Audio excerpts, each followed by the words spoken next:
Hey, this is the Bayview Podcast with your host, Andrew, and I'm joined as always by Chris. How you doing? So good to be here, man. Good Yeah. days. Yeah. Yeah, it's kind of fun we're at the time of this recording, we're in August. Yep. Which is a bummer, but also fall's coming. But yeah, summer's flown by and kind of rocking and roll with that. But we figured we'd spend next couple weeks and next couple episodes, and we'll see how these all come out. But you and I have been discussing a lot lately. It seems like almost like spiritual rhythms, spiritual disciplines, things that kind of, what does the spiritual life look like as a whole? Would you agree with that? Like, that's just kind of things we've been talking about. Yeah, absolutely. Yeah, just something. We keep talking about, hey, we're on, lack of a better term, we're on this journey with you, which I know is kind of an overused church term, but it is real. We're walking this path, and along that way, what are things that we do that are maybe part of our practices, our disciplines, and then even today we're going to talk a little bit about, what are some of the resources we've relied on or do rely on, because it really falls within the heart of what we want this podcast to be, and that is, it's a resource to you. I was speaking with someone this week, and they asked the question that we kind of addressed a couple episodes ago of like, well, why another podcast? Why? And it's like, well, I get it. Our heart for this is like, you're going through your week, maybe it's Wednesday or Thursday, you pop it on. It's just something you needed in the middle of that week. It's something like, man, I'm glad I listened to that. Or, man, I needed that reminder, or I needed that resource, whatever it may be. Yeah. And I think that this falls right in line with that. Yeah. I think that's why, we're going to have people on who we might just straight up interview. But, if you go back and listen to our episode with Garrett Cars, which was incredible, like, he kind of does some preaching at the end and really just kind of laying out some really good stuff. And but honestly, that was the goal. Like, correct. Something like you said it perfectly, where, man, a little pick me up maybe, or just something where just it's going to maybe give that little edge or a little push forward. If anything, it's just something to kind of lean back into and enjoy and hopefully learn a little bit. Yeah. And, as this thing continues to roll and grow, like, we'll see where it goes.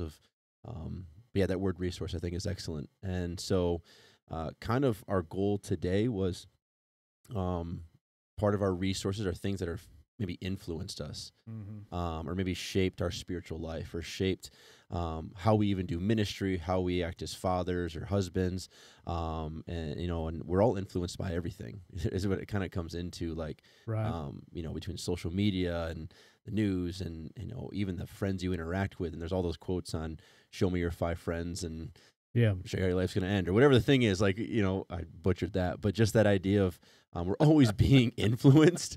And but we thought it'd be kind of cool to start out this kind of discussion with just some of the bigger influences in our life, whether it be books or podcasts or other speakers and other, that category. So I don't know, what for you, when you think of the word influence, and you carry weight of influence as a lead pastor, for you, how have you processed, like, what it looks like to influence people? Like, what is, from a lead pastor perspective, right?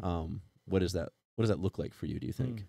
I mean, that's an interesting word. I guess when we were talking about preparing for this podcast, the word influencer didn't really come to mind, because that's a very culturally relevant word right now. I mean, we live in a world where you can make a living as an influencer. So you can be an Instagram influencer or a Snapchat influencer, where people hire you to highlight their product and express how great it is so that people buy it.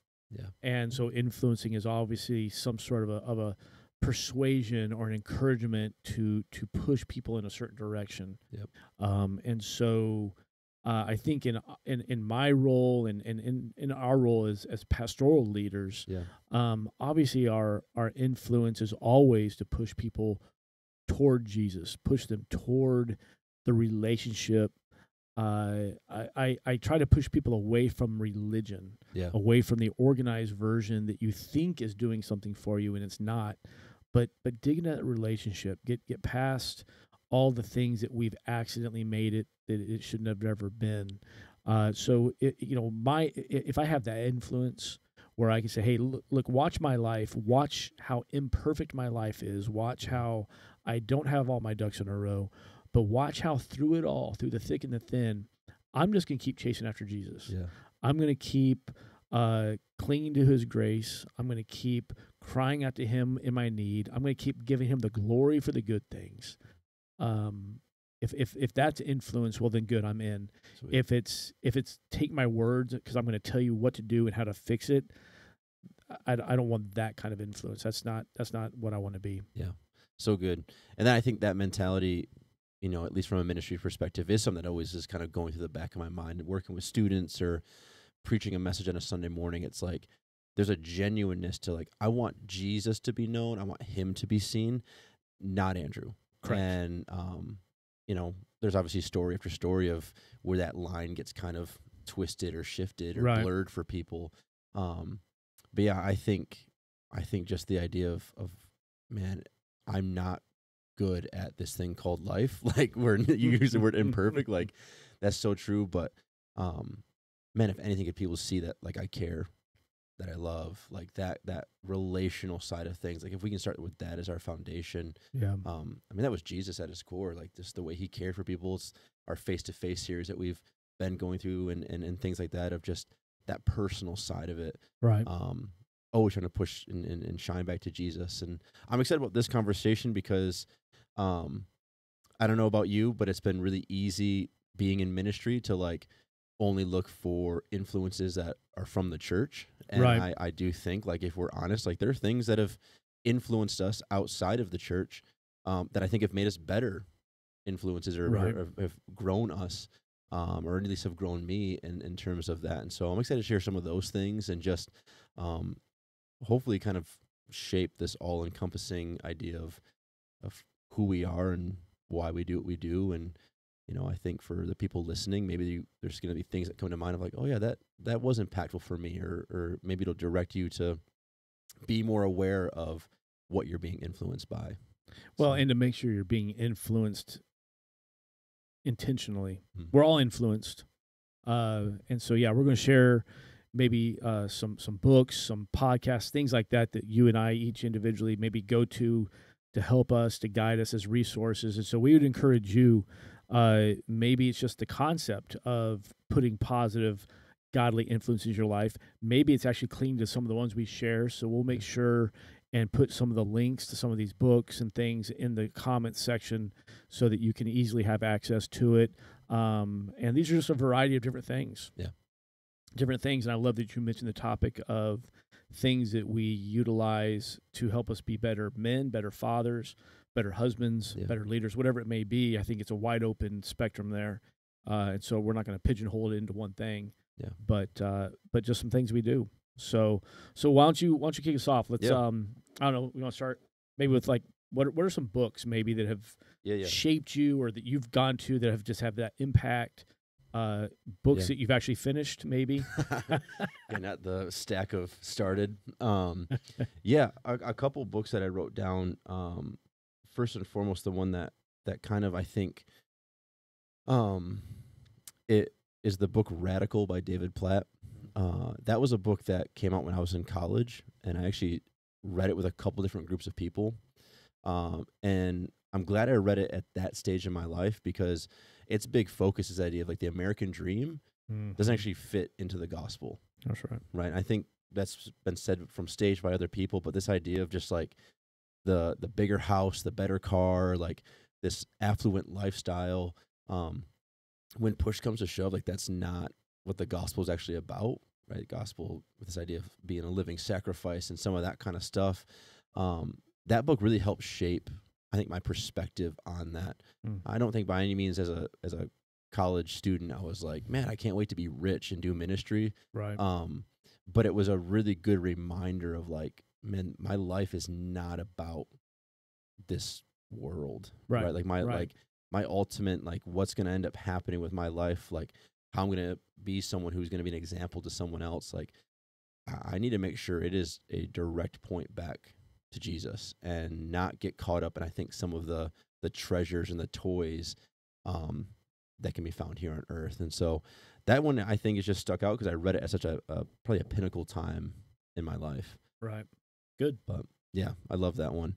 And then I think another big one for me was a book called Tribes by Sebastian Junger. Hmm. So he's the author who wrote the book that then became the movie The Perfect Storm. Okay. And the book Tribes is this whole concept of it's written essentially for on the basis of military individuals coming home, and they're coming from such a communal, tribal lifestyle, right? There is something to like, and I was not in the military. My father-in-law was, and there is that mentality there though that is like, I'm going to do what I'm going to do because I know someone has my back and I'm going to have their back. And that is such a tight-knit, like a deep experience. And he equates a lot of that back to the lifestyle of even like when Native Americans in the early days when the country was being settled, and you hear all these stories about like women and children being taken by these tribes. And he tells these stories of men would go and they would search out these tribes who essentially stole, I'm using air quotes, but stole their wives or their children. And when they would approach the tribes, and they'd find them and they'd ask for, their wives or their children, they try to trade for them back or whatever it might be. The wives and these children, many, many, many times, would choose to stay with the tribes because they had value, they had meaning. There was actually this like communal style living, and it is such a well-written book about just the importance of community, the importance of what it means to actually have depth to relationships and to actually like care for one another and not just get really lost in ourselves, which is what I think tends to happen. And so for that military perspective, like these men and women are coming home and they've been in this like deeply serious, like, deeply connected relational type group who've done some incredible things, and they're coming back and they're greeted by individuals on their phones. They're greeted by their individuals complaining about things that don't actually matter in life. They're greeted by people who we tend to be more loners, right? Like leave me alone, let me do my thing. And that is such like a dramatic shift. And we see a lot of mental health and a lot of issues start to come out of that because of the inability to integrate back into society. And so he's just really pushing for like, man, community matters, military or not, like community matters, and who you're doing life with and how you do life. And I can't recommend that book enough. It's an incredible book. Cool. Especially now, maybe where we're coming still. I mean, I know we don't have to keep mentioning it, but I mean, we're still not that far out of COVID. But I think for the majority of people, it highlighted, I do need people. But there was also this whole demographic of people, I think, it sent them into isolation, and they've just set up camp there, and they've stayed there. And they, I think maybe in a reverse way of how it affected me, I think for them it's like, this showed me I can survive without anybody. So I'm going to keep pushing everybody away. I'm going to keep cutting off all these ties. And it's like, no, that's not how we were created. God very clearly in Genesis, he says, I created heavens and earth. It's good. Yeah. Trees, vegetation, good. Animals, men, man, good. Oh, wait a second. But it's not good for man to be alone. Yeah.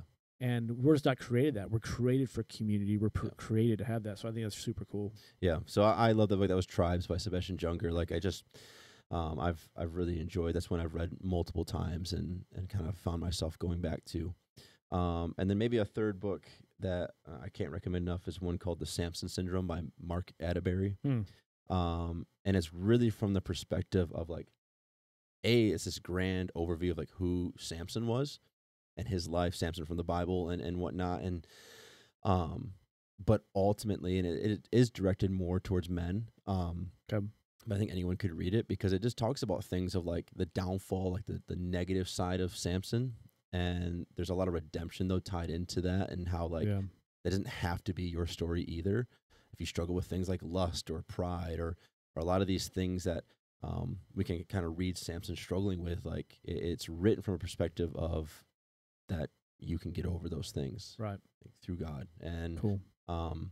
That's one that I've actually taken and like preached out of, like used that as kind of basis for some messages and things like that, and read multiple times and read it with a small group I used to be a part of, just because it's one of those books that again, like I said, I think anyone can read it, but especially like for men, I mean, we tend to, Samson kind of resonates, I think, with a lot of us, and Yeah. that idea that, man, your story's not over if you struggle. Cool. And so, yeah, those 2 or 3 books have been, I think, massively impactful in shaping my thought process and a lot of stuff, how I view the world, how I view people, how I build relationships and all that. And so, yeah. Cool. And if you're listening and you've been trying to write these down and you missed something, a reminder, we're going to put all this in the comments. Yeah. If you're driving and you're trying to write this in your notes while you're driving, 2 things. One, stop it. Stop. Secondly, just a reminder, we're going to make sure you have all these resources. Don't worry about trying to remember the titles and the authors right off the bat. We'll make sure and get that to you. I've kind of got some of the similar things in that these are just some books for me that some from my past, some that just kind of had that same power. One of the biggest ones, also written more towards men, was one by Brennan Manning, just one of the great authors of our time, who's now passed, called Abba's Child. And he's just writing to the saying that I think it lives in everyone, but particularly men, this temptation to create a facade to the world that we got it all under control. I got this. I mean, that's kind of that manly thing to show that I can provide. I got this. I got my family under control. And he calls it the imposter, which was such a great word that I had never associated with myself before. And so, it's just a great book that just kind of calls out men for quit fueling and feeding the imposter. And I remember as I read through it, it was years ago when I was first introduced to it. It really helped me give identification to the warning signs in my life where the imposter wants to come back out. Oh, sure. And I think I have found over the years that although I die to self and I surrender that, that's part of this following Jesus, is that there's that inner me. I think it's why Jesus says, deny yourself daily and pick up your cross. It's because there's that other me that lurks inside. It's not that I'm not forgiven. It's not that we're not redeemed and saved. I'm not saying any of that. I'm just saying that there is that self me in there, and just identifying what the imposter looks like, and knowing what those warning signs are when I might begin to tilt back into that a little bit. So it was just a powerful book. And really anything by Brendan Manning, I would highly recommend. Yeah. When you brought that up, I think of instantly like being at some kind of like repair shop for my car, and them just like talking about what's wrong with the car. And I'm just like, yeah, man, totally. The radiator, that thing blew up, didn't it? And they're like, we're talking about and whatever. I'm just like, oh crap. Like, it's just that mentality of, I gotta fake it till you make it. And I think, I'm assuming that book really speaks to like the heart behind that mentality, and big time. And it really even talks about the fact that when we whittle it down to the core of it all, it's really us just trying to earn the love of our Father. Yeah. Of our Heavenly Father, trying to earn something, and like, man, God will love me more if I ... And we all know that's not the story. That's not how any of this goes. It really spoke to that. There's a lot of freedom. I was telling you before the podcast started, in a cool flip, my wife then read the book. Oh, okay. And she came back to me after that, and it's like, wow. She goes, I'm so glad I read that.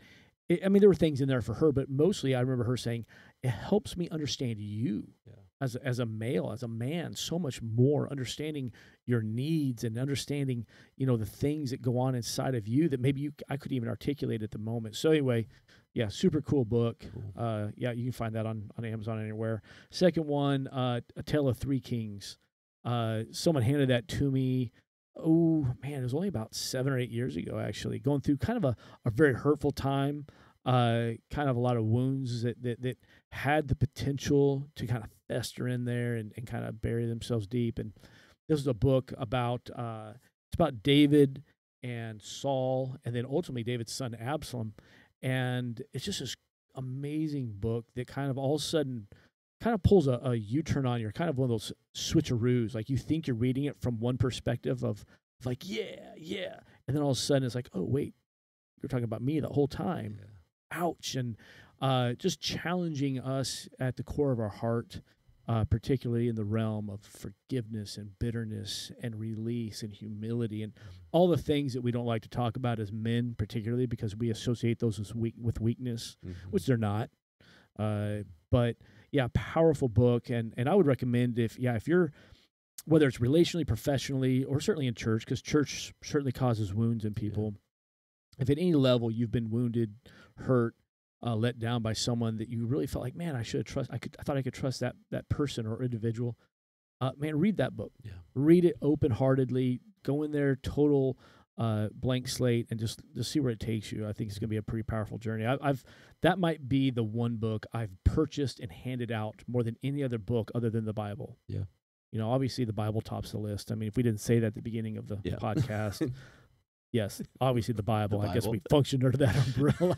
That was assumed. Sorry. Yeah, right now somebody's already turned it off. Like, wow, they're 8 books in and they haven't mentioned the Bible. Interesting. No, you gave me that book when I was in between, like when I was done at my last church, and just kind of in that space of, I think similar. Like there was a lot of grieving that was happening and whatnot, and that was such a great book just from that perspective. And again, I agree with you. I think it's one that you don't have to be in ministry or have church hurt. Like it could just be that genuine, like, man, maybe you've just been let down, or maybe you've never had the experience of having that, but just that. Yeah, it's just such a good read, and it was really, really impactful, and one I've recommended several times to people too. So yeah, cool, so good. The last Christian one, I guess, the last Jesus one, would be by John Eldredge, and he's written a plethora of books. Wild at Heart, some great books. But this one I read years ago, called A Sacred Romance.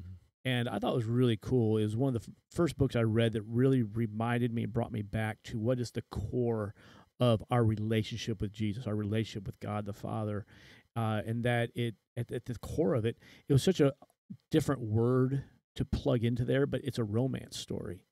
And I had never, ever looked at it that way. It seemed too weird. It just didn't seem to fit. But as he breaks it down, I begin to understand, like, yes, it is that. Yeah. And it's a romance story highlighted by his constant pursuit of us and this desire to just know us and just be with us and just have that intimacy with our hearts and with our minds and our lives. And it was just really, really an encouraging book. It talks about wounds. So again, it's for anybody and everybody. If you've ever been hurt, he calls them arrows that have been shot into our hearts, and those arrows leave wounds and scars and marks. Anyway, just another great book that I think is a great reminder to pull us back into what is this whole thing about. Yeah, this is not a punishment reward relationship. It's not like work like a boss where if you do well you get paid, if you do bad you get fired. It's not like even moms and dads, discipline. At the core of all this is a romance. This is just this cool relationship where God loves us. He loves you at the maximum amount all the time. And even when you do things that disappoint him, even when we do things that go against the grain of his word and we disobey and rebel, he doesn't like those things. But just like with any of my kids, man, there was never a moment, even in their worst days, where I ever even remotely considered no longer calling them my children. Yeah. That never crossed my mind. I mean, my sons could do all kinds of stupid things. I never was like, well, might need to give that last name back. No, that never happens. It doesn't. You didn't have like happen. A chalkboard where you're just like, no, yeah, exactly. No, exactly. There's just this. I had a person. I'm in a cool home group, and so one of the gentlemen in our home group asked someone this question weeks ago. He said, "Do you realize that the Father delights in you?" And like, whoa, he delights. Like that's an incredible thought. I would guess most of us struggle to feel like God delights in us because we're so caught up with our failures, with our shortcomings, with all the things we've done wrong, which are all very real. But that's why Jesus came. Yeah. And to think through that God delights. And so I have a 2-year-old grandson, and I have a 6-month-old grandson also. But the other day, the 2-year-old was sitting on my lap, and we were watching Nemo for like the 1000th time. I told the kids the other day, I'm ready for a fish fry. Yeah. I'm ready to eat Nemo. But he's just into it, and he's sitting there eating some snacks, and he wasn't doing anything but just sitting on my lap watching this movie, and I'm just taking it in. I'm watching, I'm looking at his feet, and I'm looking at his hands, and just like the delight in my heart was overwhelmed. Never mind the fact that he was pitching a fit, Yeah. 10 minutes earlier. Never mind the fact that, he's going to do things. None of that mattered. I didn't care. Yeah. None of that had any effect on my delight. So I think that the sacred romance reignites some of that recognition. Cool. And was a big one. I think it's important for all of us to always go back to. Yeah. He delights in us. There's a romance there. So good. And Eldridge is an incredible author. And then have you read any of the stuff or seen other stuff that his boys do? I have not yet. So he has 3 sons, and so they have it's like a group called And Sons. Okay. It's like John Eldridge and Sons, basically. Nice. But I read Wild at Heart by John Eldridge, and then right from that, watched this documentary his boys made about them mountain biking through Moab. Mm-hmm. And it's just like they would stop every night, and they had this, John and whatnot follow them in this truck, and they would stop and camp and hang out and all that kind of stuff. But it just fired me up. So Wild at Heart's all about like that reclaiming and like go for it stuff. And I watched this, and so literally I finished that documentary. I went and bought a 2-person tent at Walmart. Went home, dug through my parents' freezer, found a frozen stack of ham and a can of beans, and I called my brothers and were like, "We're going camping," and we just went and built the biggest fire, and that's all we ate. I think we went and caught frogs so we could eat those. Like, just did, and we're city boys. As much as like my brother's an incredible hunter and all that kind of stuff, like we're not like woods type. Like that was the closest we got to like roughing it. But there was something that was so motivating about like doing that, and I'm assuming I've not read The Great Romance, so I'm assuming it's that same like burning of like just that reconnection and to be delighted in. So I don't know, that's so cool. Yeah. That's funny, man. Frozen ham.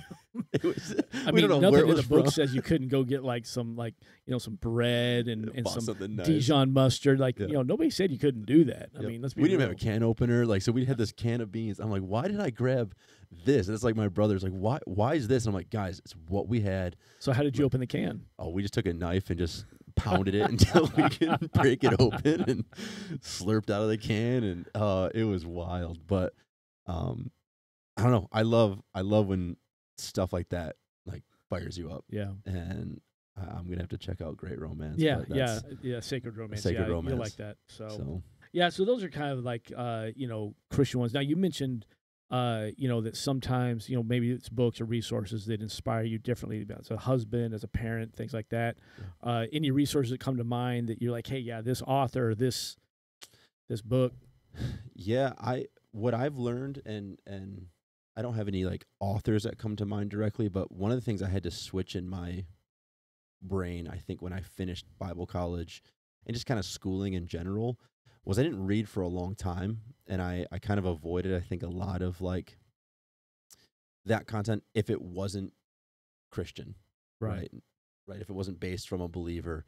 And if I learned anything these last few years where I've kind of gotten back into reading, it's like I wanted to read things that opened my mind, that made me like want to start reading more fiction stuff, like Dune and some of those books that are now becoming movies, but like to really lean into like storytelling. So any good storytelling I'm going to be drawn to. I think that's probably part of what you and I do as public speaking and preaching. Like there is an element of storytelling that comes into play. Absolutely. And that only comes from me being willing to kind of read something that's like Punk Rock versus the Lizard People, like just this random book, but it was such a well done story, right? And like it's and so those ones are huge. I think for me, like even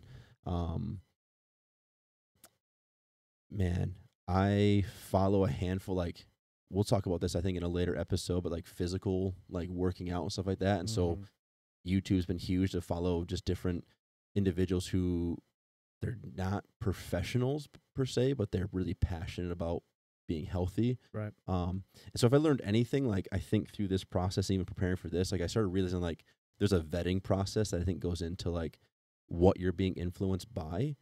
And I don't know if this is an encouragement or not, but like not being scared to like open your, like I'd say open your mind. I don't mean like let anything in, but being willing to like, I've only ever known this. Right? Like I can only, it's like, well, but you might learn and grow if you did maybe read the opposite just to see a different perspective, or or listen to that, just even if it's an episode, just to kind of get a different view, different perspective. I believe that's actually going to probably round out your actual perspective or your beliefs even better. Yeah. So I don't know if that agree. answered your question, but no, that's it totally does, and I think you're right. I mean, I think there's that temptation that maybe because if you're listening and you're a Christian, you're a follower of Jesus, they're like, well, if it's not about Jesus, if it's not that, then I shouldn't listen to it. And certainly that needs to be the hub of our influence. Yep. But man, there's so many great things out there, and in fact, this is going to sound bad. Like, I'm not just a natural reader. Like, I know leaders are readers and all the other things that rhyme that you can tell me. I'm a forced reader, meaning I see the value in it. I know it's important, so I make myself sit down and read. But what that also means is there's probably a lot of books on my bookshelf that I've read the first half of. Yeah. I'm like, okay, I got it. Or I've read the first third and I jump to the bag, like, okay, I got it. I mean, I got the main gist of it. One of the first books I remember early on finishing cover to cover, and then I read it a second time, it's not a faith-based or Christian book. It's a book by a guy named James Hunter. I don't know what else he's written. I don't even know who gave me this book. It's called The Servant. And it's this cool leadership lesson on how to be a servant leader, but it's written in a story. Oh, cool. And it's so cool. I think that, you're talking about storytelling. Yep. And I think that really helped me is the story of this new executive that got hired into this company and the lessons that this executive learned the hard way. And it just sucked me in. But throughout the book, I'm like, oh, that's huge. Yeah. Oh, what an incredible lesson that is. And so, yeah, I would recommend that. If you're at any level of leadership, you think you may be, before you're a leader, you got to be a really good follower. Yeah, so good. And you never want to stop being a servant, no matter where you go. Yeah. So anyway, that was really big for me. Have you read the book Be Our Guest, which is written by like basically the group who runs Disney's guest services? So I've read excerpts of it. Yeah. I've read a lot of other books. So I've read-ish it. Yeah, like a chapter here, chapter there. Yeah.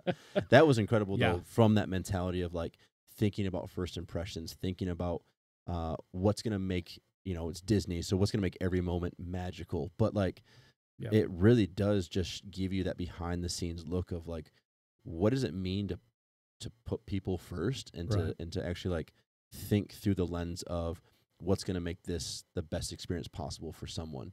Cool. And that was a great one too. Putting other people first. Seems like Jesus might have said something about that. He may have mentioned it. I'll have to dig on that and make sure. Don't quote me on that. But parenting wise, there's a lot of parenting resources out there. I would recommend, there's an author who actually she's a resident here of Traverse City, Dr. Meg Meeker. Okay. She wrote several books. I know one I read was called Boys Will Be Boys. There's some written to raising daughters or some, and they're incredible. Cool. And she is just so brilliant. And in fact, I'd love to, maybe we can find a way to get her to be a guest on our podcast at some point.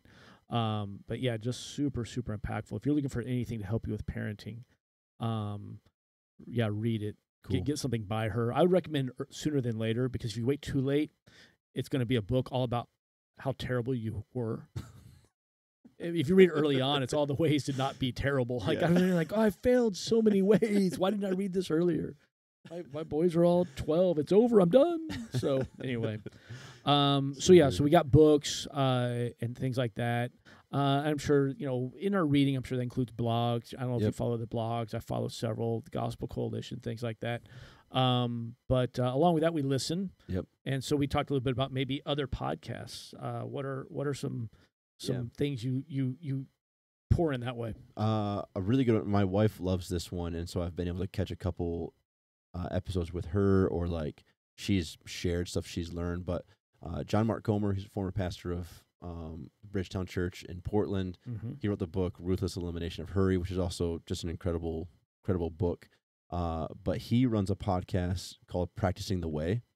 And honestly, it talks about everything from like the importance of Sabbath and why is fasting a thing, and what does it look like to deal with certain individuals within the church. And it's just a really cool, he's a really well-spoken individual, and his writing is really conversational. Cool. And so it's kind of fun to then see it just where he just is kind of talking. He has really good guests on, experts in a lot of those areas.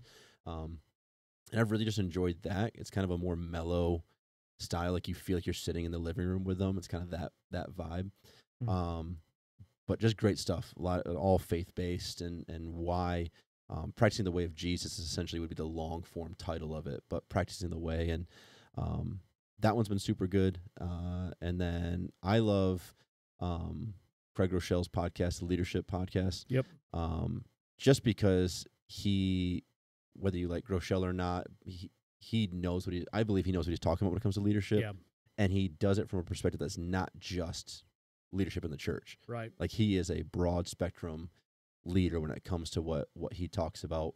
And it's stuff that is super applicable, whether you are the top dog or you're someone who works or you're someone who's involved or you're someone who aspires to be a leader someday. Right. That's just a really, really good one. And obviously throughout the whole thing, there is definitely like some faith foundational stuff to it. But, man, if you're a leader or if you're just someone, again, who wants to be a leader someday, that's been a great one just to go through. And they do so well with giving you resources and all that. And so those two are the two that kind of come to mind right away. I enjoy plenty of other, like, I just love conversational type podcasts. And so there's other sports ones and all that, but those two are the ones that I found myself like actually, again, we use that word influence, like really leaning into of like, I'm going to like soak this up. So, and I'm glad you mentioned that there's others like sports, like don't misinterpret what we're saying. Like, sure. Yeah. Like we're not those guys. Like I'm not getting up at 4 a.m. to just read my Christian novels. And I'm not, I mean, we're dudes like, I watch 2 episodes of Sports Center every morning because they're exactly the same, but something might not be. I love other podcasts. Like I love crime investigation podcasts. Yep. I just get into, for some reason that just really intrigues me. Like, solving the mystery. I mean, huge sports nut. I mean, so it's, I think sometimes people need to be like, you mean I can have fun? I can be entertained? Sure. Absolutely. Yep. Go have fun, be entertained, laugh, be silly, whatever. But then there's also that intentionality of just putting positive things. The Craig Rochelle, that was on my list as well. I subscribe to that one. Super helpful just for me. Brings a lot of stuff to light, a lot of things to cling to. Similar vein, I listen to the Unstuck Church podcast. Cool. And again, a lot of great leadership, but also talking about church culture and some of the things we're seeing happening worldwide, nationwide, which is very important because what's going on in the church worldwide is oftentimes very different than what we're seeing in the Western church, and just helping break a lot of that down, and then just different challenges. But one I really love, and I've been listening to it for a little while now, is the Alyssa Childress podcast. She's the author of one of the main book is Another Gospel, really highlighting her journey through a church that began to become a progressive Christianity church, and her story of sitting in a small group with the pastor who began to deconstruct her faith for her, and just the things, and realizing she was the only one in the group that was like, wait a second, that's not what the Bible says, and everyone else was just going with it. And so she's just become one of these leading resources on understanding not just progressive Christianity now, but certainly a wide of other things that the church must tackle, those tough topics that we're deceiving ourselves as leaders, as church people, as even just Christians, that we're not willing to have the conversation and know exactly what is the biblical, I think her word is, what is the traditional biblical view? Which I think is really important, because that's what's being challenged, is the traditional biblical view that is challenging at some level, saying that as Christians now, we have a deeper understanding of God's word, more so though than those that have gone before us. And at the end of the day, really more so than those that wrote the scriptures, which is completely insane. But saying that somehow we're more enlightened, which, that's one of those buzzwords that, if you're not sure you're going to a progressive church or an emerging church, and you start hearing words like enlightened, pack it up, run. You might be at a progressive church. But anyway, I just listen to her. It's just so equipping. So I just need that. It just helps me feel prepared to engage and love people, love everybody, love them where they are. But at the same time, through that love, we point them to Jesus. We don't just love them and leave them there. Our love has a purpose. Our purpose is to love them to Jesus. Yeah. So anyway, that's another one I really would recommend. Cool. Yeah, those, and I'm glad you even mentioned like the sports ones. I think that goes back to like even reading and stuff like that. Like just being willing to like listen and obviously discern what's good and what's wrong and what's worth putting in your mind. But right. Not being kind of just stuck in a corner, I think is a really, really good perspective. So what about maybe the kind of the last big influence? But I do think this is one of our bigger influences. Probably like are there individuals in your life, or maybe that you've just always seen from afar, or like maybe it's other pastors, other leaders, other maybe that it's just someone what's on that end who's been probably the most influential, or someone who you view as a resource, or whatever you want to label you want to put to it. Do you have people like that? It's interesting. I probably have people that I would say they're important people of my past. Yeah. That I recognize for the season I was with them. They just poured. They poured so much into me, and I feel I've had just really awesome, unique experience that I've worked for some incredible leaders who modeled it so well. And not that they were perfect, and they would not say they were, but from the earliest on time in my career, my ministry, just the leaders I've been under, everyone, I'm like, man, they were killing it right there. They showed me how that works. I find myself now, it's so ingrained. I'm following their influence without even realizing it. It's just because that's what's happened. They poured that into me. So I'm certainly grateful, and I don't want to name names. So I don't want to forget any. But I mean, if you know me and I've worked for you at any point, thank you. Yeah. Thank you for doing it well, and thank you for modeling so many things that I couldn't even begin to put them all on paper. There have been certain individuals at different times, have spoken into my life, or maybe certain even pastors now that I don't know that I follow. I do listen to other sermons, and part of that is because there's this recognition that although you and I on a rotational basis, we're pouring it out on a Sunday morning, we still have to be fed. Yeah. And so I do find a lot of that in listening to other sermons. I enjoy listening to pretty much anything Chris Hodges preaches down at Church of the Highlands. I don't know Chris, never met him. My sister and her husband go to one of his churches. But he just brings it. He just preaches the truth. He preaches it biblically. Yeah, been really, really impressed with that. There's years ago, I had the chance to really have a good mentoring relationship with another pastor out of Atlanta, Kevin Myers. Pastors a big old mega church down there called 12 Stone, just awesome multi-campus church. And man, so many leadership lessons with Kevin. I remember the first time I drove, it was like a 4-hour drive to where he was, and so I had 1 hour a month with him, and I drove for my first meeting with him, and we sat in his office, and he just poured it out. I mean, it's like drinking water from a fire hose, and I'm taking notes, and I'm trying to absorb it all, and we get done, and I'm thanking him. He's like, okay, well, here's the deal. You have 48 hours to send me the notes from our meeting, or else we won't meet again. Wow. And I'm like, what? He's like, listen, I'm giving you an hour of my time. This is a church of 10,000 plus. He goes, I'm not trying to be that guy, but my time is very valuable. I'm happy to do this, but you need to show me you value it. Yeah. And I was like, wow. I was like, okay. So I went home and submitted my notes from our meeting so I could have another meeting.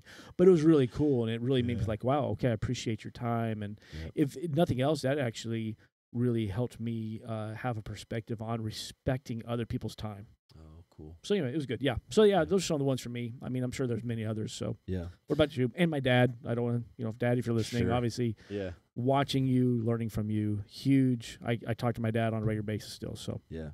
No, I was right away. Like I thought of like my dad. Like that's just an easy one of. I thought he was a master storyteller and communicator, and that was just fun to kind of see how he prepared and that process. And there was a professor I had in college who same idea, like just taught me the value of being a lifelong learner, and that's kind of like why even we talked through the books, the podcast, like looking for things that like will either expand my mind or grow my mind. And I say those two different because one expand is like that, I think that perspective shift, but grow is in like actually grow in knowledge. But he was so influential in terms of like, we had this big event that I was kind of leading and planning, and he was kind of meeting with me throughout the preparation of it. And our final meeting before the event happened, he goes, "So what's your expectation for this thing?" And I was like, "I don't have one." And he's like, "What do you mean?" I was like, "Well, I just don't have, like, I just want it to happen." He's like, he's like, A, you do have an expectation. Like, you just won't say it out loud. And B, he's like, it's okay to have expectations for things. And I remember thinking to myself, like, my personality was so that of like, I didn't want anything to be ruined, anyone to be messed up or anything to not work. And so the idea of not having expectation was like, well, then nothing can be, I can't have my expectation not met. Right. And he basically was like, no, when you put an expectation on something, like, it's going to make you work harder for it. It's going to make you take it serious. It's going to make you as a leader encourage others to take it serious. And that was just such a shift for me. And I remember walking out of that meeting being like, I need to spend just as much time as possible with this person. So that was Dr. Lovren down at Grace, the school I went to. But just, I mean, even now, just see him, and it's like, there's just so much joy. And whenever I get to hear from him or talk to him or see him and just the impact he's had, I do think, like, I've really enjoyed you. I've really enjoyed listening to other pastors. And I think, again, that idea of being a lifelong learner of just like, you know, you become a better communicator by, I think, by watching people communicate. Like, I have a good friend who he watches a ton of stand-up comedy because they're communicating, and there's inflection, the way they share stories and the way they enunciate things, and there's so much good there. And but I love guys like, you know, John Piper and some of those older guys, and Charles Swindoll. Like, I didn't even realize how influential he's been, but just like just some of these really, you know, elder type, Tim Keller, who recently passed away, like just these guys who did it for so long and have done it for so long. Right. And they've, you know, as far as we know, and this is always the prayer now, which is sadly is like, they've done it right for so long. Right. And I don't know, I've really appreciated that. And then last one I have is Chris Brown from North Coast. Like, I have a couple of friends who kind of put me onto him. Same idea, just someone who can take the scripture and make it come alive. And that was, I just love that side of teaching and preaching. And but those have been influential for me. And you know, I have a couple other people who, again, come to mind. It's like, out of fear of forgetting names or whatnot. Like, I think that just reminds me of, like, again, you kind of always being influenced by someone or something. And I think it is true, like, who you surround yourself with and who you're spending time with, like, they're influencing you. 100%. And so what that looks like. And so find quality people, and people who bring joy to your life, I think, is something I've tried to really live by. So. Good. And I think it's kind of this call of choose, or else the choice is going to be made for you. Sure. We're being influenced. Yeah. One way or the other. And so we have this chance to choose the influences. A couple weeks ago, we talked on a Sunday morning, I think, about hearing the voice of God. And we're hearing something all the time. And so how are we choosing to put ourselves in a spot where God's voice is the most influential voice that's coming into us on a daily and weekly basis? And so whatever it is you're doing or not doing, man, I hope today maybe gave you some resources, some ideas, some titles, some podcasts, whatever it may be, because it's something we all need. Yeah. And it's important. So, like we said, we're going to have this stuff listed in the comment section, the links to these books and titles, so that you have access to all of those. We hope today even was a little bit of a, hey, I needed that. Thank you guys. So we appreciate you listening. Thanks for being with us today, and we'll be right back here next week. We'll see you then. Sweet.